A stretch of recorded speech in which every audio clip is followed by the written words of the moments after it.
Olá, meus queridos. Nós vamos agora para a nossa sétima aula, falando de como obter o entendimento espiritual, né? Tendo definido já o que é o entendimento espiritual, a sua importância, agora nós vamos precisar falar um pouquinho sobre como é o aspecto prático para poder alcançar, né, esse entendimento espiritual. Tá? E a primeira coisa, de forma prática, é que nós precisamos compreender é que existe uma necessidade de nós nos enchermos da palavra de Deus. Colossenses 3,16 diz assim: habite ricamente em vós a palavra de Cristo.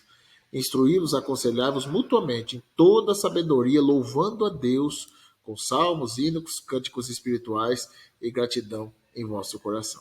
Quando ele fala de instruir, aconselhar um ao outro, né, mutuamente, com sabedoria, ele usa a expressão, né? Ele mostra que o propósito de se encher da palavra, além da operação que ela tem na nossa própria vida, é que ela possa transbordar na vida dos outros, né? Fato é que a palavra de Deus precisa tocar a vida dos outros, tá?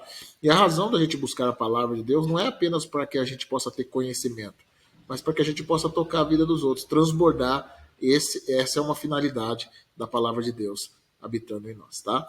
Livro de Esdras, no capítulo 7, versículo 10, diz assim: porque Esdras tinha disposto no seu coração buscar a lei do Senhor para cumprir, para ensinar a Israel os seus estatutos e os seus juízos. Olha o que a Bíblia está falando, que depois da palavra de Deus operar em nossas vidas, nós precisamos transbordar ela, né? Precisamos tocar a vida dos outros. Ele fala que ele dispôs o seu coração para buscar, né? Para ter compreensão, entendimento da palavra, né? Compreender melhor, mas a Bíblia diz que também era o propósito dele colocar em prática, né? Viver aquilo que a palavra falou, mas também ensinar os outros, tá?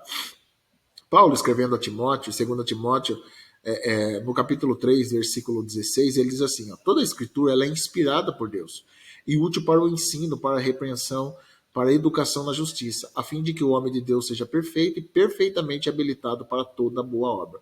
Então, em primeiro lugar, fica claro que ele quer trabalhar em nós, né? Mas, em segundo lugar, ele fala sobre uma manifestação que existe através de nós. A Escritura nos ensina que a palavra de Deus ela nos corrige e também nos torna habilitado para a boa obra. Então, não adianta nós queremos ter uma capacidade espiritual de compreensão sem ter o conhecimento da palavra, gente. Tudo começa a partir do conhecimento. Nós precisamos de um coração cheio da palavra, né? As pessoas não buscam o conhecimento. Eu acredito que o conhecimento também é importante, né? Nós precisamos lembrar o que Jesus falou no livro de Mateus 12:34. Ele diz: porque o que é abundância no coração, isso também fala a boca. Vemos, por exemplo, que Jesus era alguém cheio da palavra. A palavra transbordava através dele, gente.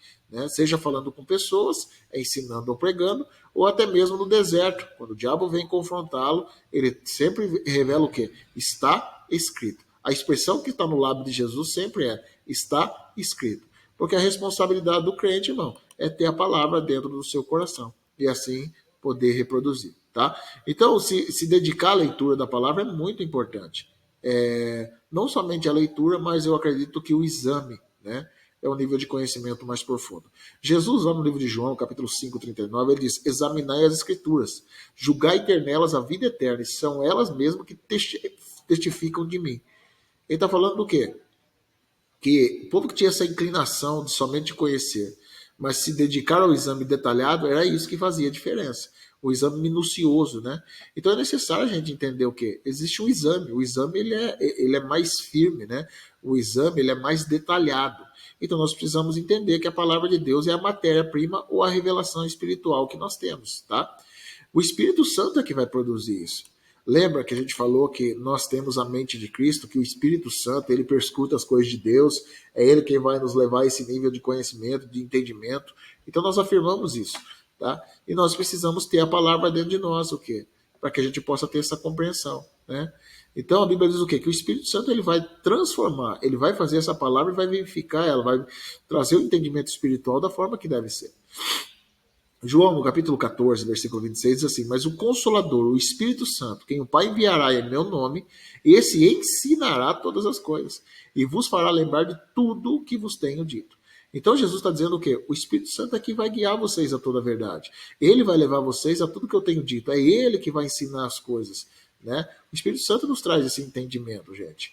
Né? O Espírito Santo é que nos mostra algo.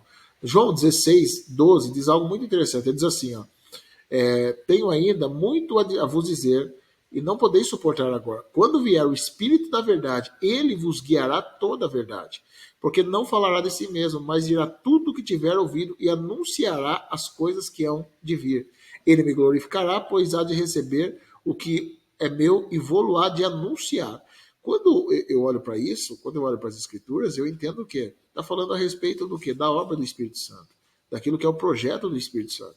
O Espírito Santo não veio falar de si mesmo, ele vai tomar do que é meu, Jesus está dizendo, né?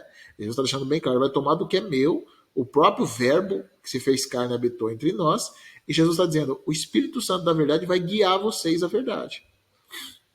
Né? Jesus está deixando bem claro que o Espírito Santo não só iria fazer nos lembrar das coisas que ele ensinou, mas que ele vai trazer a referência daquilo que é a palavra de Deus.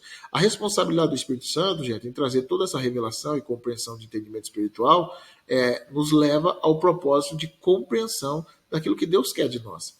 Então Jesus está dizendo o quê? Que o trabalho do Espírito Santo é reproduzir o entendimento espiritual. Né? Isso está relacionado com tudo aquilo que a gente tem aprendido. Gente, essa lógica não é muito difícil de você conseguir compreender, tá? A palavra de Deus, né? O próprio Espírito Santo, ele vai trazer, né? Ele vai nos ensinar, ele vai nos levar a esse lugar de compreensão espiritual, né? 1 Timóteo fala o quê, gente? Que o Espírito Santo foi aquele que inspirou, para que inspirou os homens para que pudesse trazer essa palavra. A Bíblia diz o quê? 1 Timóteo 3,16. Toda a escritura é divinamente inspirada, proveitosa para ensinar, para redarguir, para corrigir e para instruir em justiça, para que o homem de Deus seja perfeito e perfeitamente instruído para toda boa obra. Então essa inspiração que vem da parte de Deus também é mencionada pelo apóstolo Pedro, 2 Pedro 1,21, porque a profecia nunca é produzida da vontade de homem algum, mas os homens santos de Deus falaram inspirado pelo Espírito Santo. Então a gente compreende o quê? Né? Nós vemos que os homens de Deus falaram da parte de Deus movido por quem? Pelo próprio Espírito Santo. Então, todo o conhecimento que nós temos de Deus, gente, hoje veio por meio da palavra. E a palavra é inspirada por quem? Pelo próprio Espírito. Né? E o mesmo Espírito revela a palavra que ele mesmo inspirou os outros a receberem. Então, assim que chegasse ao nosso coração, digo que isso porque o Espírito, de forma que a gente possa olhar para o Espírito Santo e a palavra de Deus, eles estão muito conectados, tá? Eles estão em concordância. Então, eles estão para que eles possam cumprir o mesmo propósito. Um inspira e traz a palavra ao nosso coração. 1 João, no capítulo 5, versículo 6, né? Essa tradução, na verdade, só está na Almeida, atualizada. Eu queria que você entendesse algo. Diz assim, ó, esse é aquele que veio por meio de água e sangue, isto é, Jesus Cristo. Não só por água, mas por água e sangue. E o Espírito testifica, porque todo Espírito é verdade. Porque 3 são os que testificam no céu: o Pai, a Palavra e o Espírito Santo. Esses 3 são um. E 3 são os que testificam na terra: o Espírito e a água e o sangue. E 3 concordam no mesmo propósito. Né? A Bíblia fala de 3, que são aqueles que dão testemunho no céu: o Pai, a Palavra e o Espírito. Né? E essa afirmação, gente, nos faz concordar com toda a Bíblia. Porque a Bíblia deixa bem claro que o Pai e o Filho, eles são um. Né? E segundo, a palavra é apresentada como o próprio Cristo. Então, o texto apresenta que eles dão testemunhos e eles concordam entre si. Né? A palavra, que é o verbo vivo que nasceu, cresceu e morreu. Tá? Tá falando do próprio Cristo. Eu olho para esse estudo e entendo que o Espírito Santo, ele produziu as Escrituras. Ele vai revelá-la e sempre vai trabalhar em linha com aquilo que é a palavra. Então nós precisamos entender que o conhecimento da palavra é a matéria-prima para que Deus possa levar a um lugar de entendimento espiritual. Eu não consigo compreender pessoas cristãs que não têm entendimento da palavra ou que não buscam isso. Como que nós vamos querer uma revelação se a gente não tem nem a compreensão daquilo que é a palavra? Então nosso ponto de partida é o quê? Para obter entendimento espiritual, temos que passar tempo nos enchendo da palavra. Como o texto disse, o que a gente leu inicial, habite ricamente a palavra de Deus em nós. Embora seja possível, gente, que a pessoa que ter o entendimento do livro, da letra, da lei e não ter entendimento nenhum espiritual, porque tem muita gente que tem o entendimento da letra e não tem entendimento espiritual, por outro lado, nós precisamos reconhecer que não é possível ter entendimento espiritual sem ter o conhecimento da palavra. Tá? Então nós temos que conhecer bem as Escrituras. 2 Timóteo 2,15 diz: procura apresentar-te a Deus aprovado, como obreiro que não tem do que se envergonhar, que maneja bem a palavra de Deus. Ao usar o verbo manejar, gente, ele está falando de algo que é usado com as mãos. Ele está fazendo referência pelo fato que a palavra de Deus é usada lá no livro de Efésios como a espada do Espírito, né? É assim que é conhecida lá. Então, essa analogia, ele está falando que o cristão precisa manejar bem a palavra. Eu acredito que isso fala do nosso conhecimento, isso fala da capacidade de entender, examinar e praticar bem a palavra do Senhor. Coisa que Jesus demonstrou, né, desde pequenininho. Então, assim, se a gente pega Jesus como o maior exemplo da nossa vida, nós precisamos entender o que? Jesus, ele, desde pequeno, os mestres da lei já ficavam impressionados com toda a capacidade que ele tinha de desenvolver a palavra de Deus. Jesus, com 12 anos de idade, está num nível absurdo de conhecimento. Lucas, capítulo 2, versículo 46, diz assim, ó, e aconteceu que, passados 3 dias, o acharam no templo, assentado no meio de doutores, ouvindo-os interrogando-os, e todos que ouviram admiravam da sua inteligência e respostas.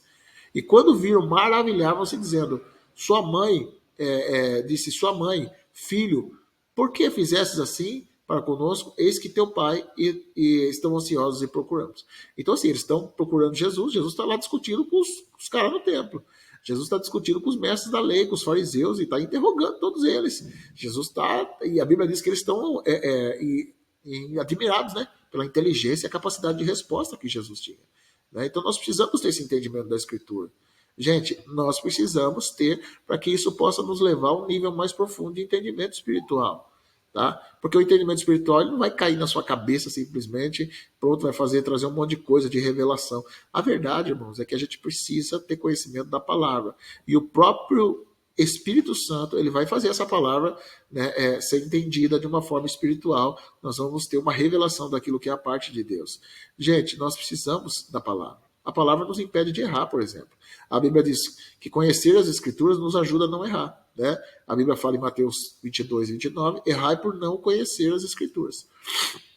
Nós precisamos. Então, assim, como que eu posso ter entendimento espiritual? Né? Eu preciso orar especificamente por isso. Gente, a gente precisa orar. Aquela oração específica, aquela oração com propósito. A Bíblia diz assim, ó, Tiago 4,2, cobiçais e nada tendes, matais e invejais e nada podeis obter. Viveis a lutar e fazer guerras, nada tendes porque não pedis. A Bíblia deixa claro que alguns não estão recebendo da parte de Deus simplesmente porque não pedem. Então, você já pensou nisso? Né? Eu não estou recebendo porque eu não estou pedindo. Gente, é um negócio muito doido. Né? A gente precisa pedir.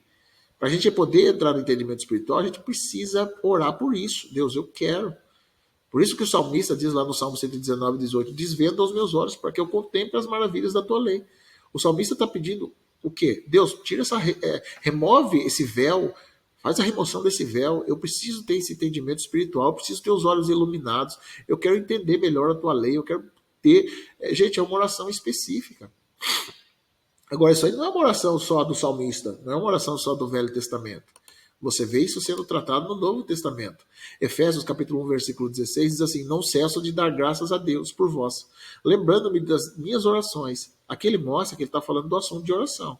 Do 17, ele mostra o que levava ele a orar. Ele diz assim, ó, para que Deus, de vosso Senhor Jesus Cristo, ó, para que o Deus de nosso Senhor Jesus Cristo, o Pai da glória, vos dê o seu conhecimento no espírito de sabedoria e de revelação. Presta atenção no que ele está falando.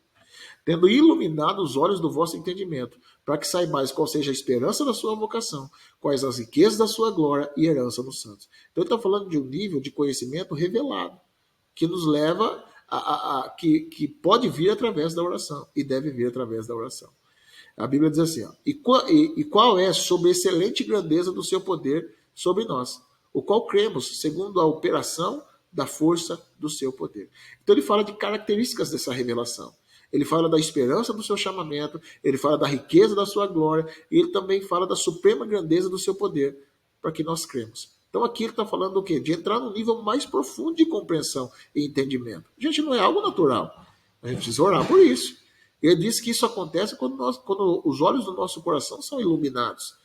Então quando o salmista diz, desvenda os meus olhos para que eu contemple as maravilhas da tua lei, ele está falando do quê? Dos olhos espirituais. Não é algo natural. Isso é uma revelação da parte de Deus. Então nós precisamos orar dessa forma. Né? Vamos ler lá em Filipenses 1:9, diz assim, ó, e também faço oração, para que o vosso amor aumente mais e mais, em pleno conhecimento de toda a percepção, para provares as coisas excelentes e serem sinceros e inculpáveis, para o dia de Cristo, cheios do fruto da justiça, o qual é mediante Jesus Cristo, para a glória e louvor de Deus. Então ele não fala somente de orar, mas ele fala que isso aumente mais e mais. Mas ele diz o quê? Todo conhecimento e toda percepção. Outras traduções falaram percepção com discernimento. Né? Isso está relacionado com o quê? Com a nossa frutificação. Na carta de Paulo aos Colossenses, ele fala também sobre essas questões, gente. Ele orava muito por isso. Né? Colossenses 1,9 diz assim: por esta razão, também nós, desde o dia em que soubemos disso, não deixamos de orar por vocês. A ênfase aqui é a oração. Ele diz, de pedir que transborde do pleno conhecimento da vontade de Deus, em toda sabedoria e entendimento. Quando ele fala de transbordar, não é apenas aquele conhecimento que nos afeta, mas aquele que deve ser compartilhado e tocar a vida dos outros. Ele diz assim, dessa maneira poderão viver de modo digno no Senhor, para inteiro agrado, frutificando em toda boa obra e crescendo no conhecimento de Deus. Assim vocês serão fortalecidos com todo o poder, segundo a força da sua glória, e em toda perseverança e paciência com alegria. Novamente, ele está falando do conhecimento espiritual, é algo que ele orava por isso. Nós precisamos orar, gente. Nós precisamos buscar oração específica. Deus, abre os meus olhos, desvenda os meus olhos, Senhor. Né? Traz algo espiritual, traz uma revelação da tua parte, eu quero te conhecer melhor. Gente, a oração traz a revelação. Jeremias 33, 3, ele diz o quê? Invoca-me e eu te responderei. Anunciar-te coisas grandes e ocultas que não sabes. Ele diz o quê? Invoca, eu vou te responder. Mas ele não está colocando a oração só como algo que você clama e tem resposta. Né? Ele diz, anunciar-te coisas grandes e ocultas que não sabes. Deus está dizendo o quê? O ambiente de oração é um ambiente de revelação. O ambiente de oração é onde eu vou proporcionar uma revelação. E nós precisamos orar especificamente por isso. Deus, eu quero ter coisas que eu não sei, eu quero desenvolver isso, eu quero ter um nível de percepção espiritual diferente. Né?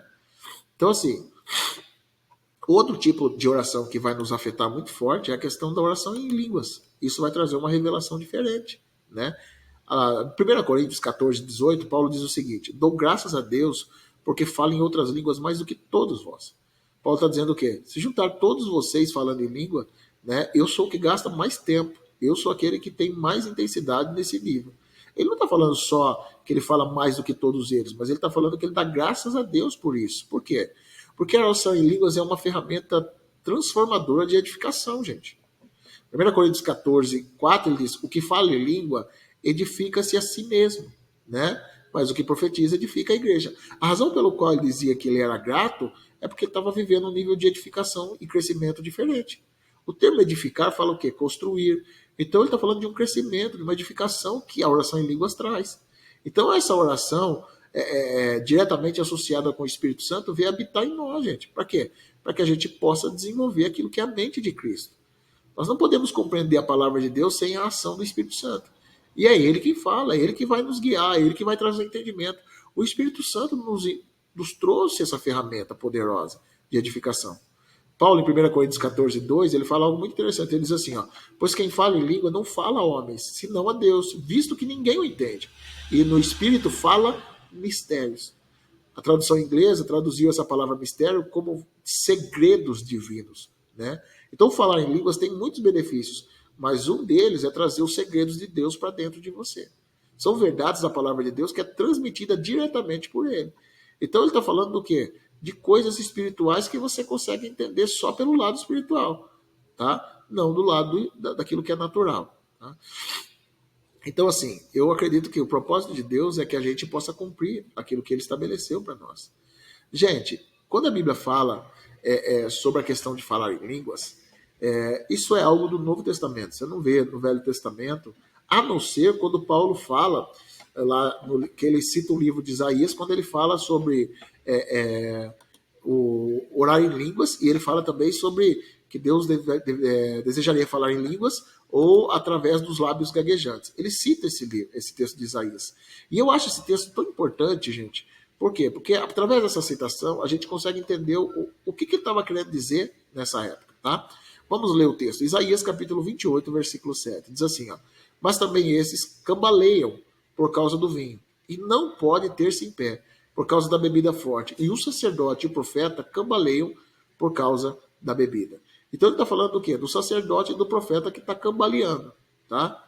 Aí ele diz assim, ó, e são vencidos pelo vinho. Guarda essa expressão, vencidos pelo vinho. Olha o que a Bíblia diz, e não pode ter-se em pé por causa da bebida forte. Gente, a coisa estava tão feia na época que a Bíblia diz que eles não conseguiam parar em pé, né? Aí ele vai dizer, erram na visão, tropeçam no juízo, porque todas as mesas estão cheias de vômitos e há lugar e não há lugar sem imundícia. Então tá falando de parece um bar, né? Um bar em fim de festa, cheio de vômito para todo lado, né? Uma situação terrível. Todas as coisas estão cheias de vômito e de imundícia. Vamos continuar lendo para que a gente possa entender, né? A quem, pois, ensinará o conhecimento e a quem se daria a entender o que se ouviu? Acaso aos desmamados, aos que foram afastados dos seios maternos? Então ele está dizendo que o quê? Eu vou trazer a minha transmissão, aquilo que eu quero transmitir através das crianças. Vamos entender. Ele diz, porque é preceito sobre preceito, e mais preceito, regra sobre regra e mais regra. Um pouco aqui, um pouco ali. Pelos lábios gaguejantes e por língua estranha, aqui está o texto de Paulo, né? Falará o Senhor a este povo, o qual disse, esse é o descanso, dai descanso ao cansado, e esse refrigério para quem quiser ouvir. Assim, pois, a palavra do Senhor será preceito sobre preceito, mais preceito, regra sobre regra, regra e mais regra. Um pouco aqui, um pouco ali. Aí eu acho interessante. Quem era o sacerdote, gente? E os profetas aqui? Eram as duas fontes, os canais que Deus tinha para anunciar a palavra no Velho Testamento. O sacerdote tinha a responsabilidade de conhecer e aplicar a palavra de Deus, ou julgar o caso do relacionamento, né, pessoal da prática de Deus. É por isso que Malaquias 2,7 diz que os lábios do sacerdote deveriam guardar o conhecimento. E ele era um daquele, né, mensageiro dos exércitos. Ou seja, ele tinha a responsabilidade de ensinar a lei da palavra escrita. Já o profeta, ele tinha a responsabilidade de trazer a palavra revelada específica naquele momento. Geralmente, se receberia por uma visão, a razão pelo qual, no Velho Testamento, ele é chamado de ouvidente. Só que a Bíblia diz que por causa do vinho e da bebida forte, o sacerdote tropeçava no juízo e o profeta errava na visão. Ou seja, os dois únicos instrumentos que Deus tinha para trazer a palavra de Deus estão comprometidos por causa da bebida. E a pergunta é, como que Deus vai transferir o conhecimento? Né? Ele vai falar, eu vou usar as crianças, os bebês, de maneira nenhuma. Né? Ele diz, eu vou transferir isso através das línguas ou dos lábios gaguejantes. Então a revelação transmitida é a revelação transmitida através das línguas estranhas. Gente, isso é fato. Quando se tem as línguas estranhas, é fato que Deus vai começar a trazer revelação. Se os meios estavam comprometidos, ele diz, eu não vou falar isso através de bebês, de crianças. Ele diz, eu vou usar as línguas. As línguas traz revelações. As línguas traz poder de Deus e diferença de Deus. Que Deus abençoe, em nome de Jesus.